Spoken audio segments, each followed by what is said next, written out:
جادوگر جناب لفظوں کا جادوگر، تلخ حقیقتوں کو منفرد بلکہ حد درجہ مخصوص انداز میں بیان کرنے والا انسان، تعریف اور نکتہ چینی سے اوپر سوچنے کی استطاعت رکھنے والا شخص، حسن نثار کا ذکر کر رہا ہوں۔ بلیک اینڈ وائٹ نام کی کتاب انتہائی محبت سے وصول ہوئی۔ حسن نثار کے کالموں پر مبنی اس کتاب پر لکھاری نے جس شفقت سے میرا ذکر کیا ہے، اس کا حد درجہ شکر گزار ہوں۔ تحریر اور حیرت انگیز تحقیق میں تلخ نظر آنے والا انسان اپنے دوستوں کے لیے صرف اور صرف دھوپ سے بچانے والا سائبان ہے، عزت کرتا ہے اور عزت کروانے کا کرینہ بھی جانتا ہے۔ پوری زندگی میں حسن نثار سے صرف ایک ملاقات ہے 10-15 منٹ کی۔ اس کو خیر بالکل یاد نہیں ہوگا، مگر طالب علم مبہوت ہو کر ان کی باتیں سنتا رہا تھا۔ گجرانوالہ کی پہچان زاہد صاحب کے ساتھ میرے پاس تشریف لائے تھے۔ اس قلیل وقت میں بھی حسن نثار کئی علمی اور لفظی گتھیاں کھول گیا۔ یہ کوئی 15-20 برس پہلے کی بات ہے۔ حراکم نے حسن نثار کی بیشتر تحریریں پڑھ رکھی ہیں۔ ٹی وی پر اگر چند پروگراموں میں سے کسی کا پروگرام سوچ سمجھ کر دیکھتا ہوں تو وہ صرف اور صرف حسن نثار ہے۔ اس مرد عجیب کی تحریریں اور باتیں عام فہم زبان میں ہوتی ہیں، مگر یہ قطعاً عامیانہ نہیں ہوتی۔ حسن نثار کی تحریر اور تقریر میں اثر ہے۔ یہ صرف اس وقت برپا ہوتا ہے جب لکھنے والا بذات خود جھوٹ سے کوسوں دور ہو۔ حسن نثار میں یہ سچ بدرجہ عدم موجود ہے، مگر کیا یہ سوال جائز نہیں ہے کہ ہمارے جیسے ملک میں جہاں ریاکاری ایک فن بن چکا ہے، یہاں دروغ گوئی ترقی کرنے کا واحد زینے کا درجہ رکھتی ہے، وہاں چند لوگوں میں سے ایک ایسا سرخیل بھی موجود ہے جو بغیر کسی ریاکاری کے سچ بولنے کی جرات کر رہا ہے۔ کیا یہی ایک بات حسن نثار کو ممتاز نہیں بنا دیتی؟ جہاں قلم بیچنے کے لیے چند جید ترین لکھاری موجود ہوں، جہاں مقتدر حلقوں سے ناجائز مراد لینے والے قطار میں کھڑے ہوں، وہاں عمومی رویوں کی چیر پھاڑ کرنے والا ایک ایسا کلمی مجذوب بھی موجود ہے جو کسی کا بھی کاسہ لیس نہیں ہے۔ حسن نثار جو ایک سیلف میڈ آدمی ہے، کسی طرح اس غلاظت سے اوپر رہا ہے۔ یہ رویہ بہترین نہیں بلکہ قابل تقلید ہے۔ یہ کسی استاد نے مجھے سمجھایا تھا کہ جن لکھاریوں اور دانشوروں کو پسند کرو، ان سے ملنے کی کوشش نہ کرنا۔ اس نصیحت پر عمل کرتا ہوں، مگر شروع میں اس بات کی سمجھ نہیں آئی تھی، مگر اب اس اصول پر کاربند ہوں۔ مگر حسن نثار کی بابت اس کلیے پر عمل نہیں کرنا چاہتا، اس لیے کہ بحیثیت انسان حسن نثار ایک بڑا آدمی ہے۔ میرے چند باہمی دوست اکثر بتاتے رہتے ہیں کہ ان کا دسترخوان کتنا وسیع ہے۔ ڈاکٹر طارق جب بھی لندن سے آتا ہے تو حسن نثار کے گھر کا باسلیقہ کھانے کا اکثر ذکر کرتا رہتا ہے۔ اب چند باتیں بلیک اینڈ وائٹ کتاب کے متعلق بھی کروں گا۔ حسن نثار کے کالموں کا یہ گلدستہ حد درجہ خوبصورت کاوش ہے۔ چند اقتباسات پیش کروں گا۔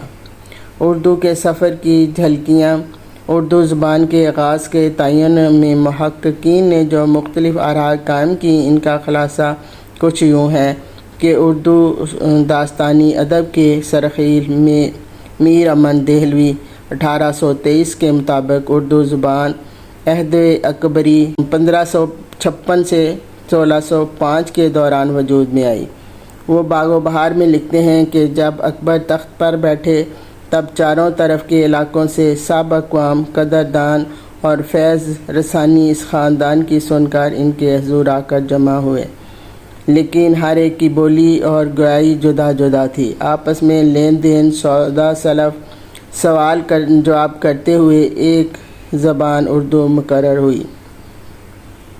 محمد حسین آزاد 1910 آب حیات کے مصنف کی رائے میں اردو کا آغاز شاہ جہانی دور 1628 سے 1658 میں ہوا۔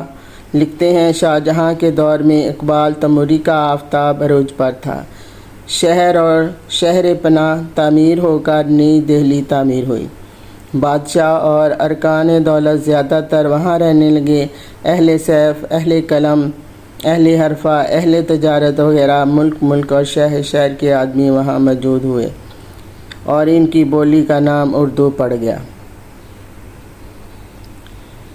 خوشخبریاں سازشیں درجہ بالا دونوں ایمان افروز خبروں کے بعد مجھے یقین ہو چکا ہے کہ اب تیزاب سے دیا گیا غسل بھی گندگی کے اس ڈھیر کو کچھ نہیں بگاڑ سکتا، کیونکہ یہاں غیرت ہی نہیں، حیرت بھی مر چکی ہے اور مکروہ ترین انکشافات پر بھی کسی کے کان پر جو تک نہیں رینگتی، کیونکہ ہم جیسے غیوروں اور باشعوروں نے ہر قسم کے خبائث خوش دلی سے قبول کر لیے ہیں۔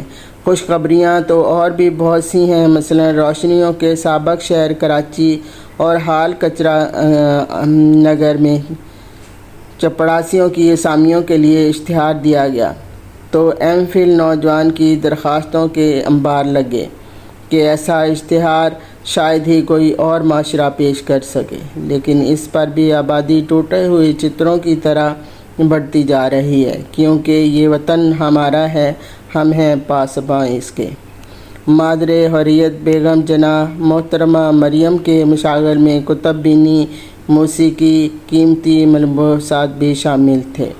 وہ پالتو جانوروں سے بہت محبت کرتی اور بمبئی ایلیٹ کی سب سے خوش لباس خاتون تھیں، اور اکثر ایرین نامی ملازمہ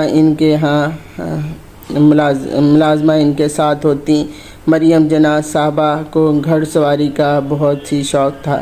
گھر میں بولے جانے والی زبان انگریزی تھی، جبکہ فرانسیسی زبان سے بھی آشنائی تھی۔ مطالعہ کے شوق کی تکمیل کے لیے وہ کتابیں خریدنے بمبئی کی مشہور دکان تھیکر اینڈ کولمبٹ سے پسندیدہ کتابوں کی شاپنگ کرتی۔ مریم جناح کا خواب تھا کہ ایک دن اپنی شاعری کی کتاب منظر عام پر لائیں گی، لیکن زندگی کا سفر بہت جلد ختم ہو گیا۔ شخصیت پرستی کا روگ خوشامد جس کی خوراک بن جائے وہ انسان نہیں، شیطان یا جانور میں تبدیل ہو جاتا ہے، خصوصاً اگر اس کے پاس دولت بھی ہو۔